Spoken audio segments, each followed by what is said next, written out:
Naaresto ang isang wanted person sa bisa ng warrant of arrest para sa kasong paglabag sa Republic Act 9262 o ang Anti-Violence Against Women and Children Act of 2004, matapos itong arestohin ng mga tauhan ng Hilongos Municipal Police Station sa Barangay Magnangoy, Hilongos, Leyte.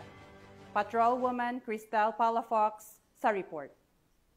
Ng mga otoridad ang isang lalaking wanted person sa kasong paglabag sa RA 9262 matapos mahuli sa Barangay Magnangoy, Hilongos, Leyte. Naaresto ang akusado bandang alas 5 ng hapon ng mga tauhan ng Hilongos Municipal Police Station sa bisa ng warrant of arrest para sa kasong paglabag sa RA 9262 o Anti-Violence Against Women and Their Children Act of 2004 na may nirekomendang piyansa na 72,000 pesos para sa pansamantalang kalayaan. Ang akusado ay dinala sa Hilongos Municipal Police Station para sa kaukulang dokumentasyon at tamang disposisyon. Ang pambansang pulisya ay masigasig sa pagtupad ng kanilang tungkulin na panagutin ang mga lumalabag sa batas upang mapanatili ang kaayusan, kapayapaan at seguridad ng mamamayan tungo sa isang ligtas, maunlad at disiplinadong bagong Pilipinas.